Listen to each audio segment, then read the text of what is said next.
चलिए हाथ जोड़ लीजिए।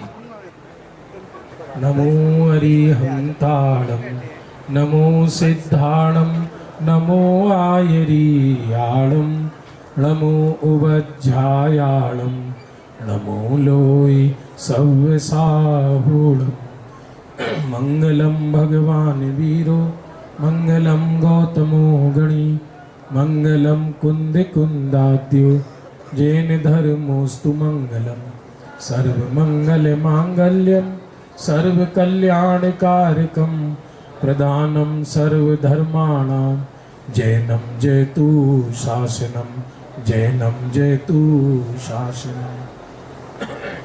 सुबह 8 बजे से लगातार कार्यक्रम चल रहा है और विद्यार्थियों का जो उद्गार थे वो पूरे हो गए हैं, इसलिए आप आकुलता नहीं करेंगे क्योंकि जिनवाणी का व्याख्यान होना बहुत जरूरी है। हमने आज गंधकुटी जिनालय का शिलान्यास भी किया और उत्कृष्ट रतनकण श्रावकाचार विधान भी किया। यहाँ पर प्रवचन के बाद जो कार्यक्रम है वो पुरस्कार वितरण का और विशिष्ट अतिथियों के उद्बोधन का है, वो जो कि 1 घंटे के अंदर संपन्न हो जाएगा, इसलिए कोई आकुलता जरा भी आप नहीं करेंगे। और जो लोग खड़े हैं बैठ जाएंगे तो अच्छा रहेगा, बहनें थोड़ा आगे सरक कर बैठें तो अच्छा रहेगा। अभी जो मैं विषय ले रहा हूँ बिल्कुल साधारण ले रहा हूँ क्योंकि काफ़ी लोग नए हैं। सबसे बड़ी समस्या ये है कि व्यक्ति दुनिया में जन्म लेता है तो कुत्ता बिल्ली की तरह जन्म लेता है और कुत्ता बिल्ली की तरह देह छोड़ देता है। चारों तरफ हाहाकार है, दुनिया बारूद के ढेर पर बैठी है।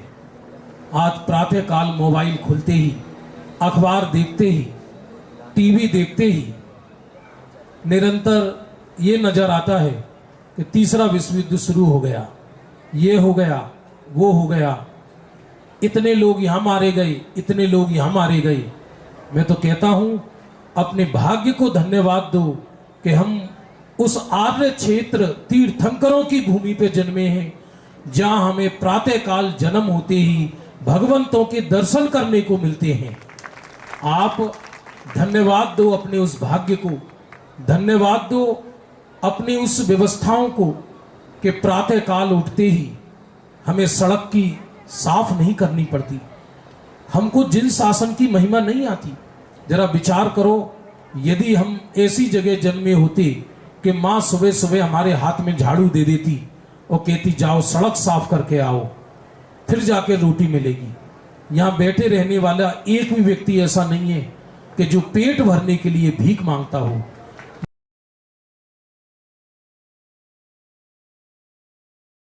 सड़क साफ करनी पड़ती हो। पुराने लोगों ने ऐसा भी जमाना देखा है, पुराने बड़े बूढ़े लोगों ने। मैं तो जब गांव में रहता था हमारे जीवन में मैंने देखा है कि वहां फ्लश की लेटरिन नहीं थी। पुराने लोगों ने देखा होगा। कुछ हमारे तुम्हारे जैसे भाई बहन मनुष्य गति के वो गंदगी उठाकर सर पे लेके जाते थे। अभी तो सरकार की कृपा से वो बंद हो गया और सर पे मल दूसरी जगह डाल के आते थे। तो ऐसा दर्द होता था कि एक मनुष्य ये है और एक मनुष्य हम हैं। मनुष्य तो सब एक हैं। याद रखो कि हमने ऐसा कौन सा कर्म किया होगा कि आज हमारे सर पर किसी का बोझा नहीं, मल नहीं। आज हमारे सर पर मां जिनवाणी है, मां जिनवाणी। इसकी कोई ये फ्री में मिल गई है मां जिनवाणी, ऐसा मत समझना। आपको मालूम नहीं है, हम जो सुबह से शाम तक अपना दिमाग लगाते हैं पैसा इकट्ठा करने में, बाहर की व्यवस्थाएं बनाने में, मैं 2-4 छंद लूंगा ऐसे जिससे कि हमारी बुद्धि शांत हो जाएगी। आप मेरा समझ लो, ऐसा नसीब समझ लो, चाहे उदय समझ लो। मैं बड़े से बड़े घरों में भी गया हूं। मैं सोने की थालियों में खाता हूं, सोने की चम्मच से खाता हूं, आउट ऑफ कंट्री घूमता हूं, चारों तरफ देखता हूं मैं, लेकिन हर व्यक्ति दुखी है। कोई तन से दुखी है, कोई मन से दुखी है, कोई धन से दुखी है। ऐसे भी लोग हैं। मुझे एक लंदन में एक ऐसा व्यक्ति मिला जिसके बाहर घर में करोड़ों की कई गाड़ियां खड़ी हैं। दादाजी थे 80-90 वर्ष के, मुझे लेकर गए घर पर भोजन कराने के लिए। भोजन बनाने के लिए किसी को किराए पे बुलाया। मैंने कहा कौन है, आपकी बहू रानी है क्या? बोले नहीं बाद में बताऊंगा। आंटी जी तो थी नहीं, स्वर्गवास हो गया।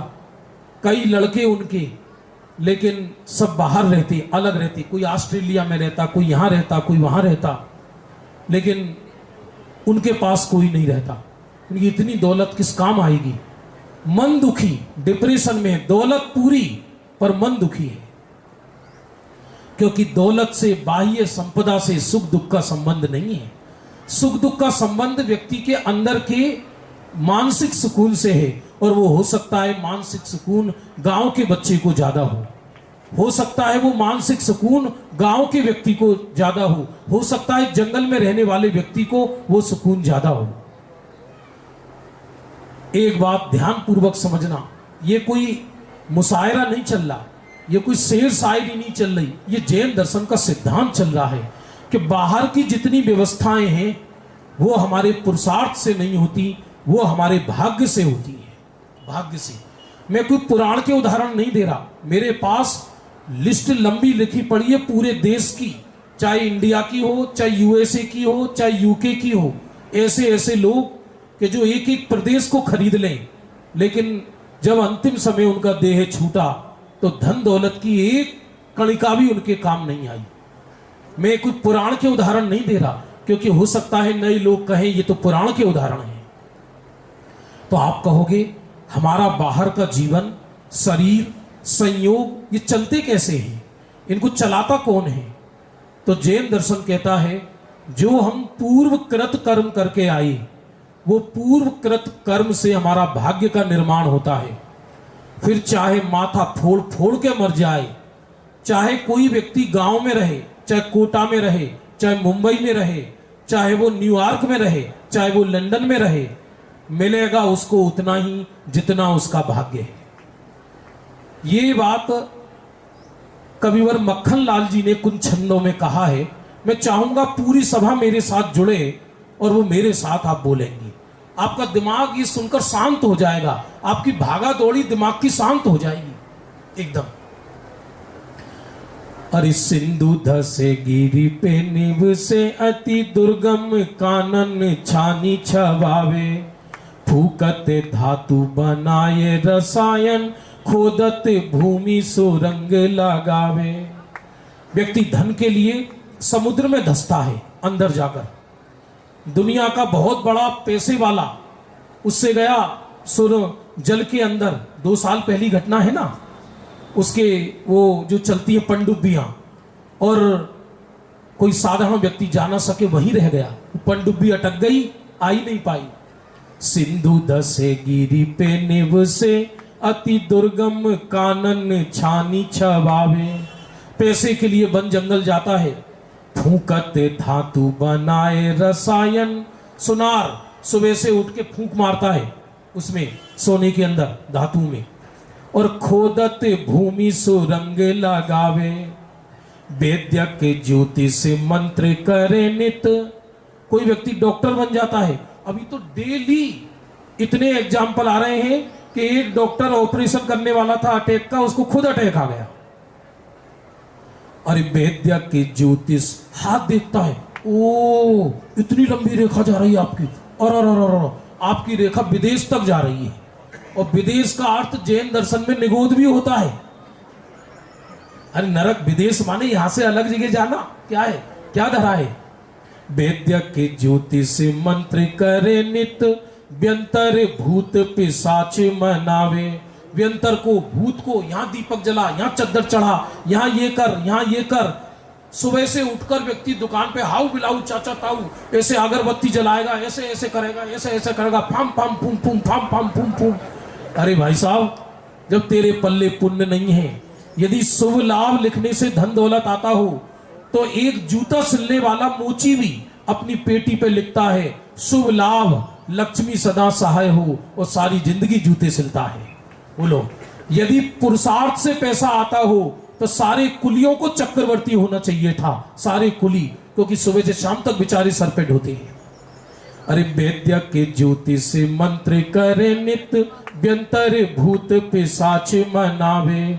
अरे यो तृष्णा बस मूल फिरे पर, भाग्य बिना कछु हाथ ना आवे। अंतिम लाइन पूरी सभा मिलकर पढ़ेगी। यो तृष्णा बस मूड फेरे पर, भाग्य बिना कछु हाथ न आवे। यो तृष्णा भाग्य बिना कछु, बहनें नहीं बोल रही, बोले हम देखेंगे तुम्हारे भाग्य को, घर पे आना तो हम रोटी बनाएंगे नहीं, भाग्य बना के खिला देगा। हाँ, भाग्य ही बनाकर खिलाता है। अंतिम लाइन मिलकर बोलेंगे, यो तृष्णा बस मूड फेरे पर, भाग्य बिना कछु हाथ ना आवे।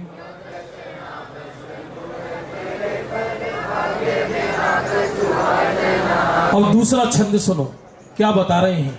अरे मात पिता सुत नारी सहोदर, छोड़ विदेश कमावन जावे। अपने माता को छोड़ता है, पिता को छोड़ता है, सुत को पुत्र को छोड़े, नारी को छोड़े, परदेश कमाने के लिए जाता है। वहां पर ऐसे समझने जब परदेश में मुर्दे जड़ते हैं तो वहां 2 फेफड़े नहीं 4 फेफड़े हैं वहां पर। वहां क्या धरा है क्या वहां जो अपने देश में नहीं है। वो देश छोड़ दो, वो मोहल्ला छोड़ दो, वो गली छोड़ दो जहां व्यक्ति को धर्म पालन करने के लिए नहीं मिलता। अरे मात पिता सुत नारी सहोदर, छोड़ विदेश कमावन जावे। धन की कोई वैल्यू नहीं है। बड़े बड़े करोड़पति लाइन में लग रहे हैं, 1 करोड़ कमा ले तो गांव में हिंदुस्तान में राजा बनकर रहे व्यक्ति। राजा बन गए, सेठ साहब जा रहे, सेठ साहब जा रहे, सेठ साहब जा रहे, वो सेठ साहब फटियाते डोल रहे। कौन पूछ रहा है? विदेश कमावन जावे और काटत काठ पढ़ावत पाठ। अब देखो यूएस वाले कह रहे हैं कि हिंदुस्तानी हमें ज्यादा भर गए, यहां से निकलो, बाहर निकलो। ग्रीन कार्ड वालों को भी आफत आ गई है, बोले यहां से निकलो, यहां से निकलो। अरे अपने देश में भोजन नहीं है क्या? अपने देश में कमाने का वो नहीं है क्या साधन? अपने देश, अरे तीर्थंकरों की धरती है। ये तो पहले ही निर्णय कर चुके हैं, व्यक्ति धन से सुखी नहीं है, व्यक्ति मानसिक चिंतन से सुखी दुखी होता है। एक बालक है 8 वर्ष का, वो तो जानता ही नहीं कि धन दौलत क्या है। वो तो ये जानता ही नहीं कि लौकिक सुख दुख मकान दुकान क्या है। व्यक्ति मेंटेलिटी से सुखी दुखी है, बाहर के पदार्थों से सुखी दुखी नहीं है। अरे काटत काठ पढ़ावत पाठ, लकड़ी के सामान बनाता है, पढ़ावत पाठ टीचर बनता है, लगावत हाट कपाट बनावे और कृत्य कुकृत्य करे बिन भृत्य। तरह तरह की कुकृत्य करता है धन दौलत के लिए।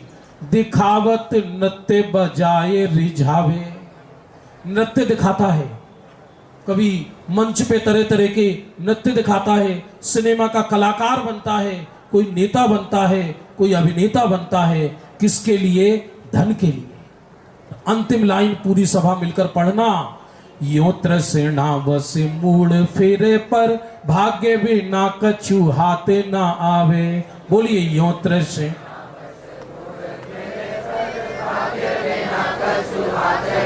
आज ये होली के दिन ये एक लाइन लेकर चले गए तो माथा बिना गोली के ब्लड प्रेशर नॉर्मल हो जाएगा व्यक्ति का, एकदम चिंता खत्म पूरी की पूरी, क्योंकि मिलेगा भाग्य प्रमाण ही। यो तृष्णा बस मूड फेरे पर, भाग्य बिना कछु हाथ ना आवे। यो तृष्णा।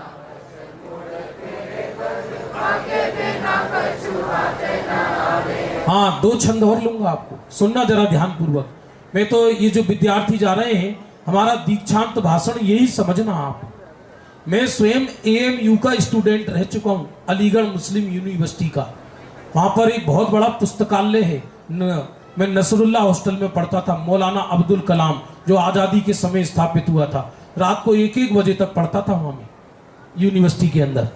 लेकिन वहीं से ही मेरा परिवर्तन शुरू हुआ। अलीगढ़ की बात है, अलीगढ़ के पास का ही जन्म है ना हमारा, जेवर का।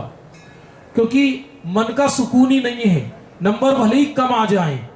मैं तो ये कहता हूं कि यहाँ इतने विद्यार्थी बैठे हैं, इनके माता पिता बैठे हैं, भले ये चांद पर जा पाए या ना जा पाए, भले ये मंगल ग्रह पर जा पाए या ना जा पाए, लेकिन आपके घर में यदि आपके माता पिता, यदि आपका परिवार में कोई व्यक्ति रोगी है और देह छोड़ने की तैयारी है, तो तुम उसके निर्यापक आचार्य स्वयं बन जाना, तुम स्वयं उसके समाधि में निमित्त बनना, तो ये मुमुक्षु आश्रम की पढ़ाई सार्थक होगी। इसमें है।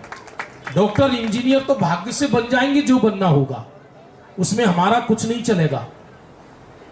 शीत सहे तन धूप दहे अति, भार भय भरी पेट न खावे।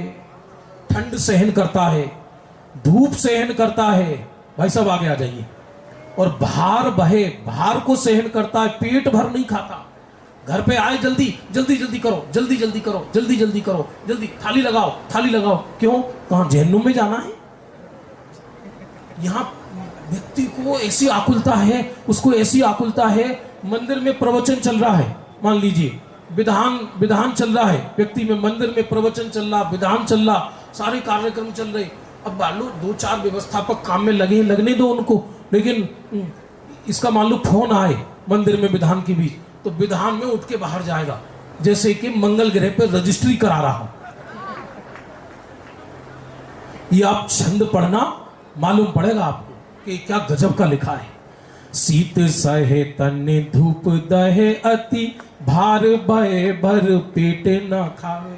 भर पेट नहीं खाता। क्यों? भविष्य की चिंता में, भविष्य की चिंता में। कार्तिकीय अनुप्रेक्षा में लिखा, जो न दान देता है न भोग भोगता है, भोग भी में भी खर्च नहीं करता, उसके धन दौलत पापी खाते हैं। कमाएगा ये, खाएंगे दूसरे। देखो छोड़ के तो दोनों ही जाएंगे, अंतर इतना है दानवीर देकर जाता है और कंजूस मरकर देता है। देंगे तो दोनों ही, बचेगा किसी पर भी नहीं, एक परमाणु भी। पेट भर नहीं खाता। क्योंकि होली का दिन है ना, लोग यहां आए हैं। मैंने एक कथा पढ़ी आराधना कोच में, उसका नाम था समश्रु नवनीत। जरा मिलकर बोलो, क्या नाम है? इतना कंजूस, ना तो खाए ना खाने दे। एक जोड़ी जूता थे, 2 बेटा थे घर में, शादी में जाए तो बोले एक जने जाओ, जूता ये पहन जाओ, मैं नहीं जाता, तुम चले जाओ। एक कोट पे सिलवाया 25 साल पहले, उसको भी हैंगर में टांग के रखते हैं। और पिता तो इतना कंजूस है कि यदि सड़क पर जाए तो जूते को लाठी पे बांध के जाता है कि जूता घिस ना जाए। और इतना कंजूस के आचार्यों ने उसका नाम समश्रु नवनीत रखा। जब किसी को दावत का इनविटेशन मिले तो उसने सोचा फ्री का पैसा कैसे बढ़ाएं दुनिया से लेके, तो उसने बड़ी बड़ी मूछें रख ली। उस जमाने में रायता मिलता था, उसमें घी होता था, आजकल तो पानी मिलना दुर्लभ है। तो उस मूछ में घी भरकर ले आता था और आकर डब्बे में निचोड़ता था। 10-20 डब्बे भर गए घी के। और मैं नहीं कह रहा, अब पढ़ना, नाम ही उसका समश्रु नवनीत। बारिश हो भयंकर, तो बारिश में लकड़ियां आती थी बहकर, तो अपनी पत्नी से अपने बच्चों से कहे जल्दी आओ लकड़ियां बीनेंगी। तो उनके बच्चे गालियां दे उनको, बोले नहीं लकड़ियां बीनेंगे। कर्मठ था वो। डब्बे घी के बेच बेच के जो मूछों में इकट्ठी करके लाता था, उसका रत्न खरीदता था और सोने के पशुओं की जोड़ी बनाकर उसमें रत्न भर के रख देता था। एक बार राजा ने देखा कि मेरे नगर में इतना गरीब व्यक्ति कि जो पानी में लकड़ियां बीनता है, बाप रे क्या करें। तो उसको बुलाया, मांगो क्या मांगते हो, मैं तुम्हारी निर्धनता दूर करना चाहता हूं। बोले महाराज एक बैल दे दो बस। बोले एक बैल? तू राज्य मांगे तो मैं राज दे दूं, राजा प्रसन्न हो जाए किसी पे तो कुछ भी दे दे। बोले नहीं एक बैल दे दो। सेनापति जाओ इसको बैल देकर आओ। जब देखने गए, वापस आया, महाराज मेरा जैसा बैल एक भी नहीं है आपके पास। बोले क्या बक रहे हो? बोले मेरे पास सोने के पशुओं की जोड़ी है, उसमें रत्न ठसाठस भरे हैं, मेरा एक बैल पूरा हो गया है, एक बैल बाकी है, एक बैल चाहिए मुझे। राजा बोला राजा तो इसको होना चाहिए था। राजा को आश्चर्य हुआ, वो उसके घर पर गया।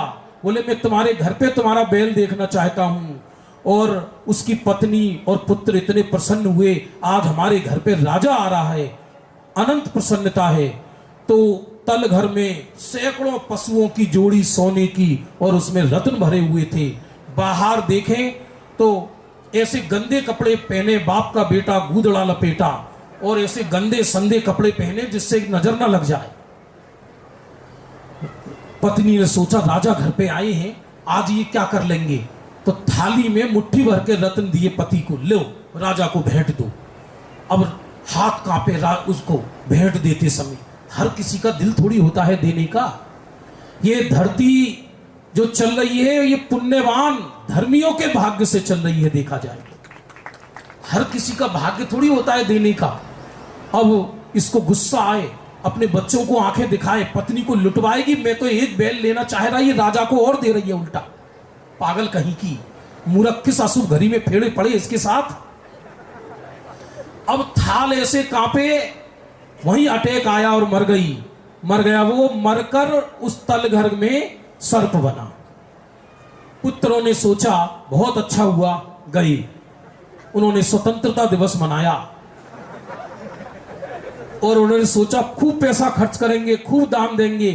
तल घर में पैसे निकालने गए तो अजगर बनकर बैठा था। तो बेटे को गुस्सा आया, उसने डंडा लिया और अजगर पर देकर मारा। मरकर वो 5वें नरक में नारकी बना। उसका नाम रखा फणहस्त। इतना कंजूस। बंधुओं, ना तो दान देने की भावना। प्रथम तो पैसा मेहनत से आता ही नहीं, पुण्य से आता है। समझना, ठंड सहता है, धूप सहता है, बाहर सहता है, भर पेट खाता भी नहीं। और क्या करता है? देश विदेश फेरे धरी भेष, महेश बनो उपदेश सुनावे।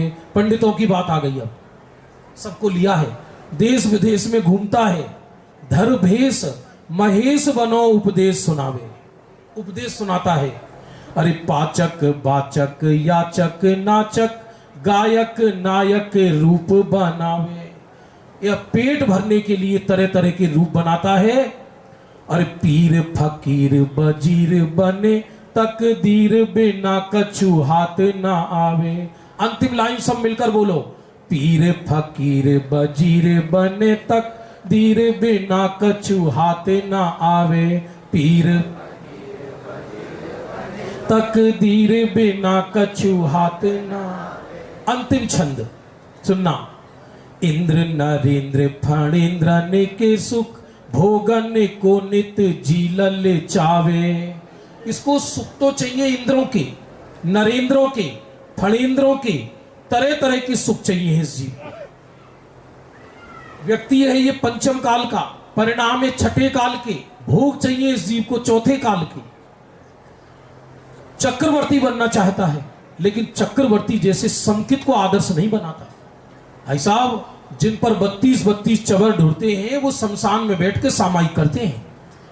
आप जानते हो तीर्थंकरों पर कितने चवर ढूंढते हैं? जल्दी बोलो, अरे मिलकर बोलो। 64।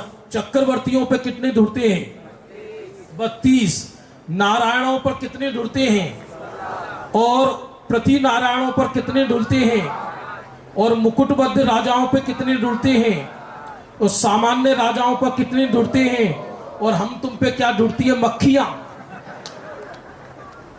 जिन पे मक्खियां ढूंढ रही है उनको पैसे की ज्यादा चिंता है। जिनके ऊपर 32-32 चवर ढूंढते हैं वो अष्टमी चतुर्दशी को शमशान में बैठ के सामायिक करते हैं। सामायिक और नंगे पैर रत्नों के महल के बाहर आकर खड़े होकर दिगंबर बीतरागी मुनिराजों की राह देखते हैं कि मुनिराज आए और मेरे चौके में आहार ग्रहण करके मेरे जीवन को धन्य करें। ये तो परिणाम चक्रवर्तियों के हैं। और कंचन धाम करूं विश्राम, सदा मम नाम तीहूं जग छावे। एक सोने का महल बन जाए और मैं उसमें विश्राम करूं। नूतन भोग शरीर निरोग, ना इष्ट वियोग ना रोग सतावे। ये मन में इच्छा करता है मेरे को निरंतर नए भोग मिले, शरीर नया मिले, सुंदर शरीर बना रहे, इष्ट का वियोग ना हो, रोग ना सतावे। यों दिन रात विचार करे, पर भाग्य बिना कछु हाथ ना आवे। बोलिए, यों दिन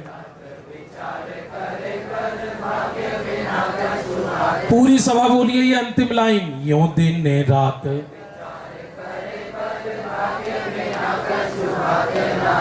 और यों दिन रात विचार करे, पर भाग्य बिना कछु हाथ ना आवे। यों दिन रात विचार करे, पर भाग्य बिना कछु। आचार्य ये वर्णन करके ये कहना चाहते हैं, जो भाग्य के हाथ में है तू उसमें दिमाग मत लगा। एक अंतिम मंगल सूत्र दे रहा हूं आपको, उसे गले में पहन कर जाना। संयोग भाग्याधीन है। पूरी सभा मिलकर बोलो, क्या कहा? संयोग भाग्याधीन है। परिणाम योग्यता के अधीन है। परिणाम योग्यता के अधीन है। सुख दुख मोह के अधीन है। सुख दुख मोह के अधीन है। माने संयोग कब किसको कैसे मिलेंगे इसका निर्णय मैं नहीं करूंगा, इसका निर्णय भाग्य करेगा। परिणाम योग्यता के अनुसार होंगे, गुण स्थान प्रमाण। और हम कितने सुखी जितना मोह का अभाव हुआ, हम कितने दुखी जितना मोह का सद्भाव है। तो आज इस मुमुक्षु आश्रम में थोड़ा सा मोह त्यागने का नियम लेकर जाएं, तत्व ज्ञान का अभ्यास का नियम लेकर जाएं। जीवन सारा जा रहा है, कब किसका जीवन दीपक कब बुझ जाए कह नहीं सकते हैं। बस बीच में 2 साल पहले, 1 साल पहले हमने मासिक सत्संग शुरू किया था, लेकिन लोगों की उदासी देखकर वो बीच में रुक गया। मेरा फिर से भावना है, महावीर जी ने कहा कि हम फिर से मंथली सत्संग कोटा में शुरू करेंगे, और वो आगे का सत्संग कब होगा हम बहुत जल्दी व्हाट्सएप पे आपको खबर करेंगे। और अभी हमारे इस दीक्षांत के कार्यक्रम में हमने बच्चों का उद्बोधन सुनी लिया, और जिनवाणी का स्वाध्याय होना बहुत जरूरी था। ये अंतिम लाइन घर में सब जाकर सुनाना, फिर से बोल दीजिए। नहीं, भाग्य बिना कछु हाथे ना आवे। चलिए, धन्यवाद आदरणीय संजय जी भाई साहब को। पूरा विश्व, पूरा देश जिनको सुनना चाहता है, ऐसे आदरणीय संजय जी भाई साहब हमारे संपूर्ण कोटा नगर और मुमुक्षु आश्रम का भाग्य ही है कि स्वयं संजय जी भाई साहब हम सब लोगों को प्रतिदिन सुनने को मिलते हैं। आप का स्वाध्याय प्रतिदिन रामपुरा में होता है, और शाम का जो स्वाध्याय है वो मुमुक्षु आश्रम में होता है, और प्रति रविवार को आपकी संस्कार कक्षा और कथा हमारे इस मुमुक्षु आश्रम प्रांगण में होती रहती है। मैं पुनः पुनः बहुत बहुत धन्यवाद। कल एक अद्भुत रामायण की कथा हम सब लोगों ने संजय जी के माध्यम से सुनी, और अभी हम सब लोगों ने देखा भाग्य के बिना कुछ हाथ में आने वाला नहीं है। अब हम सब लोग जिनवाणी स्तुति यहाँ से करते हैं। सब लोग अपने यथायोग्य स्थान पर खड़े हो जाएं, और जो लोग पीछे कुर्सियों पे बैठे हैं वो साइड में अपनी कुर्सियाँ जरूर कर लें, क्योंकि पीछे दीवार तक लोग बैठे हुए उनको कुछ दिख नहीं रहा, बीच में कूलर भी है। तो आप अभी से अपनी कुर्सियाँ पीछे कर लें, क्योंकि जगह नहीं है हमारे पास, तो थोड़ा जगह सब लोगों को मिल जाए। जिनवाणी स्तुति। जावाणी के ज्ञान ते सूझे लोकालो, सोवाणी मस्तक नमो सदा देत हूँ लो।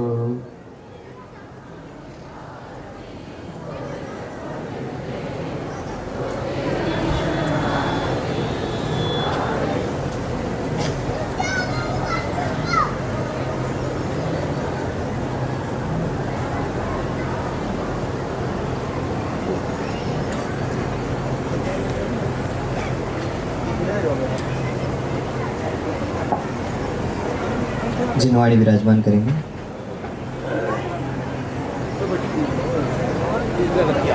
शुरू कर दो फटाफट। आप सब लोग अपने यथास्थान